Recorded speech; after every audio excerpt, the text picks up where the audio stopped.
hypertension and heart disease kill more blacks than anything else in America? I didn't know that. I thought it was the police.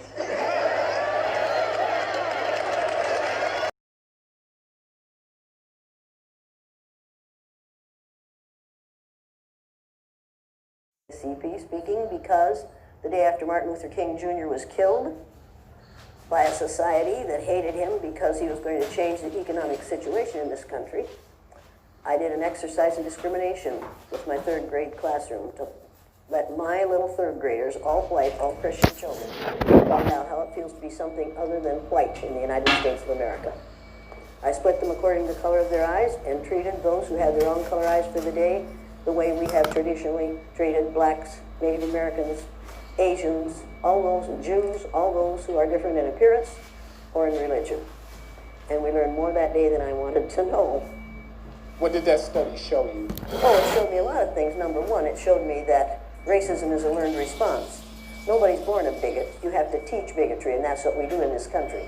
I found out how it feels to be on the receiving end of racism because I'm blue-eyed, and the brown-eyed children were on the top in that first day.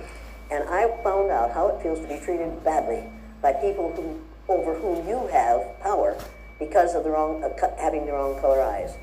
I found out how it feels to be subjected to unbelievable and unreal discrimination because of a physical characteristic over which I had no control. I thought I knew about racism.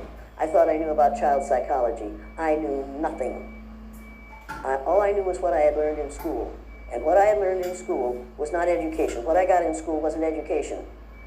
It was indoctrination. I was taught how to be a good American citizen. And in this country, we think that the only Americans are the ones who live in the contiguous 48 states of the United States. Americans are everybody from the very north tip of Canada to the very southern tip of South America. But we, in our arrogance, say that we are the only Americans. If you're really going to keep this America to Americans, we don't dare build a wall on the southern border of the United States because those people, those brown-skinned people that are going to come across that border are Americans. Now, we better choose our language or choose our behaviors. Let me tell you something. It wasn't a study, and it wasn't an experiment. I don't experiment with children without their knowledge or their permission. It was experiential education. It was giving a child an experience for the purpose of changing their brain. And that's exactly what it does every time I do it. Now, you conducted the same study, not study. Exercise. Exercise with adults. Oh, yeah. Oh, yeah. And is it any different between the children and the adults? Adults get more violent. I've been hit several times by white males, angry white males. I've had a knife pulled on me. They ran me out of Uniontown, Pennsylvania at midnight one night, 3 carloads of blacks did, to get me out of town because the teachers that I put through the exercise in a very limited way were so angry that they called the superintendent in the afternoon and said, if you don't get that bitch out of town, we're going to kill her. So they got me out of town. First time I've been scared, and the last time I've been scared. Because I found out that day that they could kill me, but they couldn't kill the idea. Victor Hugo said, no force on earth can stop an idea whose time has come. The idea of one race, the human race, is an idea whose time has come. We are not going to be able to stop it no matter what they do. They can elect Trump after Trump after Trump, and that will not stop the idea that there's only one race on the face of the earth. It's the human race, and we are all members of it. You and I are cousins. Now, if you don't like being my cousin, that's too bad for you. But we are all in the same family. We are members of the family of man. You say that all whites are racist. Can you expound on that, please? Any white person who was born, raised, and schooled in the United States of America, if you aren't a racist, you're a miracle. Either that or you decided to educate yourself. Because education in this country is about white is right, brown's all right, black's got to stand back. Yellow's mellow, but whites, we educate in a way that says that white males have done all the adventures, have made all the adventures, have done all the discovering, have made everything that is good and has been accomplished according to social studies, which is actually anti-social studies, by white males. It's a lie. But we do that in order to maintain the myth of white superiority. The myth of race has to be maintained at all costs in this country. Because if white people have to give up the color of their skin as being something that makes them perfect, what do they have left? If we start teaching the truth about history, if we start teaching about Nile Valley contributions to civilization, it will totally change the way we conduct ourselves in the classroom. It will have to. Columbus didn't discover America. You can't discover a place where people are already living. But we celebrate that every October. It's a lie. We need to get over it. We need to stop telling the myths and start telling the truth. So when you tell people that they're racist, and it must have some kind of effect, because most people will say, I'm not racist. I'm not a racist. Why, some of my best friends are black. Right. Yeah, and then you say, name one. Or this one, I don't see color. And when some woman says to me, I don't see color, I say, I knew that. If you saw color, you wouldn't dye your hair that way. Or I say, if you saw color, you wouldn't wear that shirt with those pants. I believe that you don't see color. It's an attempt to deny skin color. And it's an attempt to deny what's wrong with seeing the color of my skin. Is it all right for you to see me kind of pink? That's okay for me. I don't mind. And I suspect that you don't mind being seen the color you are. You have a right to be what you are. And until people in this country and people in this world get it into their heads that the first modern human beings that evolved on this earth were black women. They evolved in sub-Saharan Africa about 280,000 years ago, and every human being on the face of the earth today has the memory of those black women's genetic structure in their genes. Now, we don't want to admit that, but that's the way it is. And as people moved farther and farther from the equator, their bodies produced less and less melanin, so their hair, their skin, and their eyes got lighter. As they moved into the east, they ate a lot of fish and a lot of vegetables, so their skin took on a different tone. I found that out when I was raising little kids. My husband worked in a supermarket. He was head of the produce department, and they had lots of oranges that they couldn't sell, so we'd bring them home, and I was feeding my kids orange juice like you never saw in your life. They began to have an orange cast to their skin. I thought they had a liver problem. So I took him to the doctor, and she said, what are you feeding these kids? I said, well, lots of orange juice. She said, stop it if you want them to stop being orange. Now, if you think that skin color isn't anything other than the body's natural reaction to the natural environment, get over it. So if all white people are racist, according to you, can they be reprogrammed? Of course they can.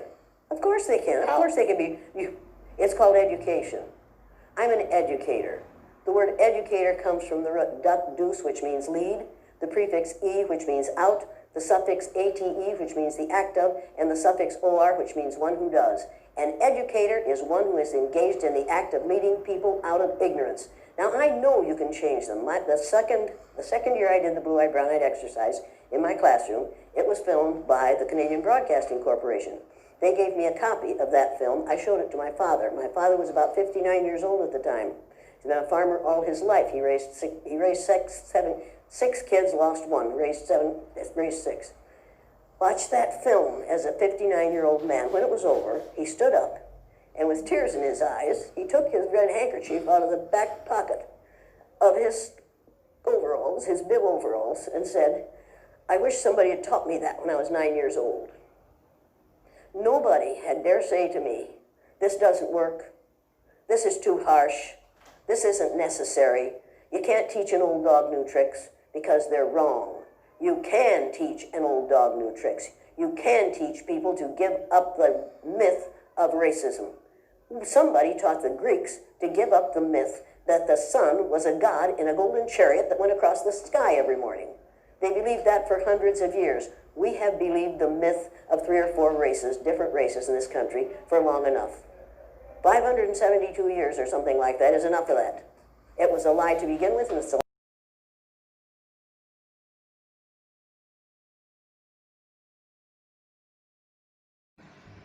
This is my son. This is my 13-year-old white son.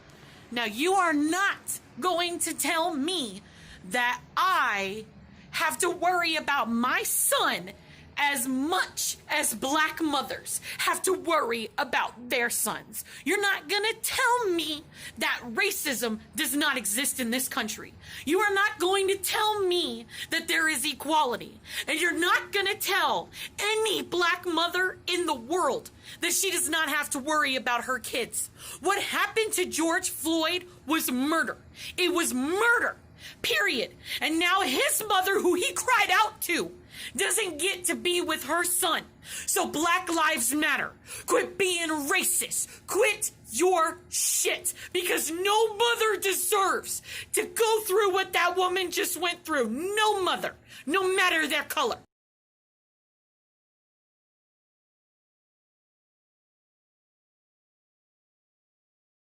What is it about the Negro? I mean, every other group that came as an immigrant somehow, not easily, but somehow got around it. Is it just the fact that Negroes are black? White America must see that no other ethnic group has been a slave on American soil.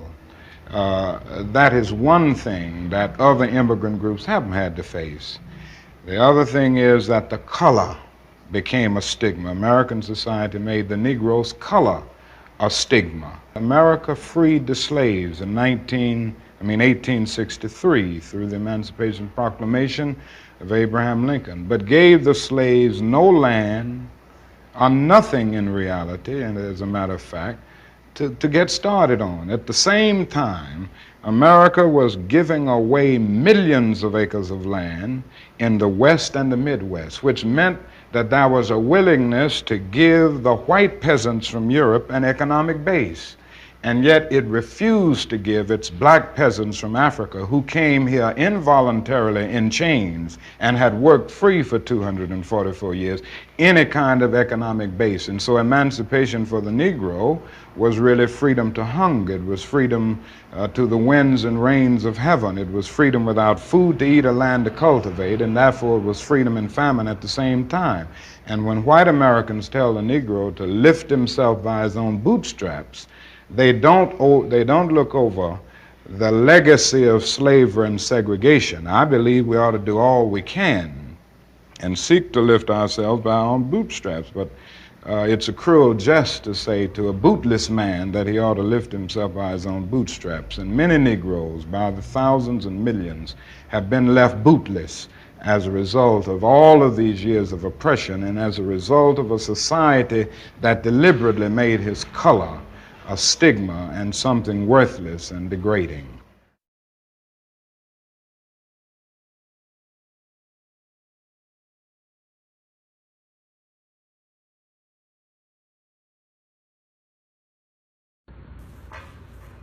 Hey friends, and well, let me be honest, probably before this video is over, some of you will consider me as an enemy. But I wanted to share a couple minutes about my thoughts, not only on the tragedies that we have been experiencing over these past months, and especially these last couple of days with the shootings of our black men, but what I'm coming to learn over my 23-year journey of being a white man, living and ministering amongst my black family here in several inner cities of Chicago. And I'm going to speak very black and white because, let's be honest, it's a black and white issue. I want to take you to the book of Exodus, chapter 1, and I wanted to share a little bit of what took place prior to the rise of Moses. When I read that, it talked about that the Pharaoh became concerned and very fearful that the Hebrew slaves were growing in number and in power. So in order to maintain their oppression, he put upon them great labor. He put upon the Hebrew slaves cruelty to keep them down. However, they still grew. And so he brought together some midwives, and he instructed them that when a Hebrew boy was born, kill him. Well, these midwives did not follow, and the Hebrew slaves continued to grow. Eventually, the Pharaoh became so hatred and towards those Hebrew slaves that he made a decree. He put out an order that male baby boy Hebrew slaves were to be killed by casting them into the Nile River. Let's look at America. We brought blacks into this country as slaves. We never intended them to be anything other than a slave. But they began to grow in number and in power, and eventually they fought their way to some freedom. So we became even more cruel, and to keep our black Americans down, we lynched. But yet they rose. So then we used the welfare system, the criminal justice system, to keep them down, to contain them, to destroy them. But yet they rose, and they're rising. Then we built prisons and jails to hold them.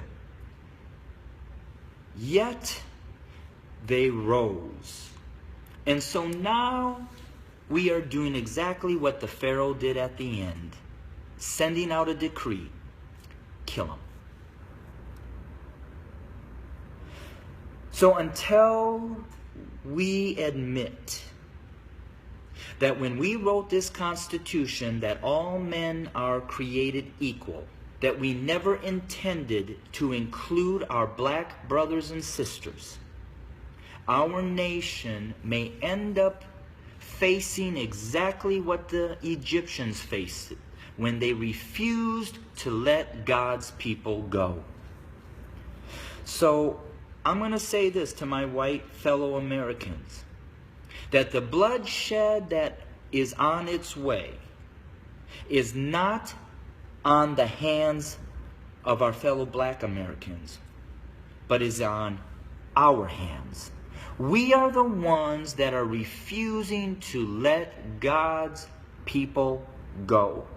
We are the ones that are refusing to acknowledge that we do not value our black brothers and sisters as equal individuals or equal Americans as us white men.